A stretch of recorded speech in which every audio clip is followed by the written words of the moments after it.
مرحبا بكم في كرونيك على الطريق. باش نبداو الحكاية من بابها. البارح النادي الافريقي مشى للفيفا وقدم عريضة رسمية فيها اتهام واضح، وجود شبهة تضارب مصالح تربط بين رئيس الترجي الرياضي التونسي اللي هو زاد صاحب مجمع ديليس وبين العديد من جمعيات الكرة في تونس، والجمعية المقصودة أكثر هي جمعية مستقبل سليمان. الاتهام هذا حسب ما ورد في العريضة ينجم يأثر على مبدأ تكافؤ الفرص في البطولة التونسية. العريضة عملت ضجة كبيرة والناس ولات تتساءل: هل فعلا ثم تضارب مصالح؟ هل ينجم يأثر على المنافسة؟ ولا الحكاية إعلامية أكثر منها قانونية؟ شنو هو معنى تضارب مصالح؟ بالقانون تضارب المصالح يعني شخص واحد يتحكم في قرارين ينجموا يأثروا على بعضهم، زوج مناصب، زوج مراكز نفوذ، زوج مؤسسات، زوج جمعيات، والكل يمشي في اتجاه خدمة مصالحه الخاصة على حساب النزاهة. وين المشكلة في مثال الترجي وسليمان؟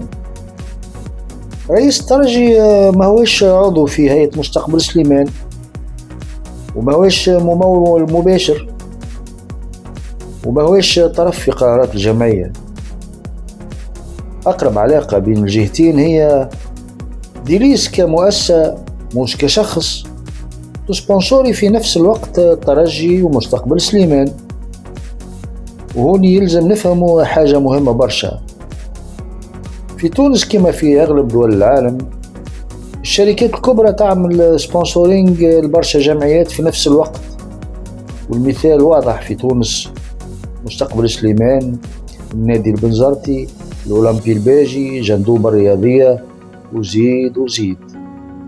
يعني ديليس ما تسبونسوريش فريق واحد فقط، بل داخلة في دعم جمعيات مختلفة في كامل الجمهورية، وهذا أمر طبيعي في عالم سبونسورينج الرياضي.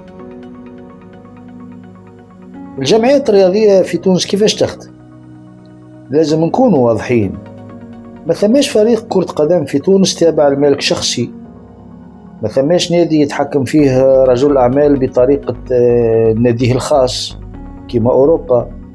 كل الجمعيات الرياضية التونسية تخضع لقانون الجمعيات، هيئة مديرة منتخبة، لا ملكية خاصة ولا بيع ولا شراء، ولا شخص ينجم يعتبر الفريق متاعه قانونيا.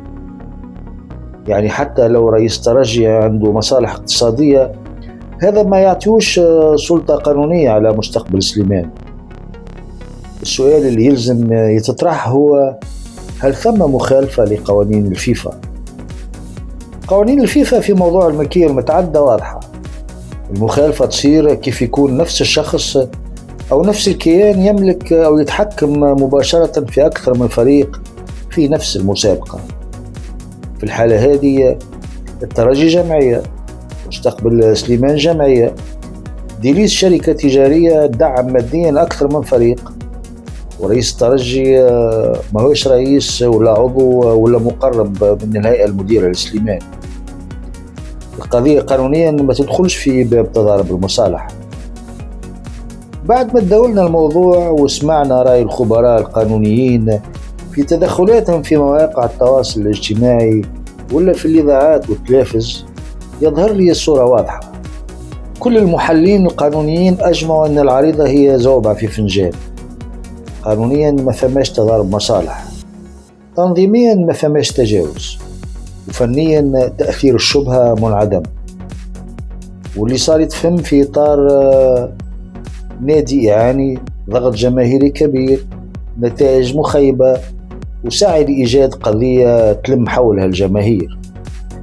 وبدل ما يتم التركيز على الإصلاح الداخلي وإعادة الهيكلة وتحسين النتائج، واصلت إدارة النادي الأفريقي في تلهية جماهيرها وبطرح موضوع تضارب المصالح وتوجيه الأنظار إلى الآخر بدل مواجهة مشاكلها الحقيقية اللي تتمثل في التسيير والديون وغياب الاستقرار وفقدان المشروع الرياضي. وفي الآخر القضية هذه ما تغير حتى شيء في أرضية الميدان. الكرة تربحها بالقوة، بالعقل وبالتخطيط، مش بالعريضة. إلى اللقاء.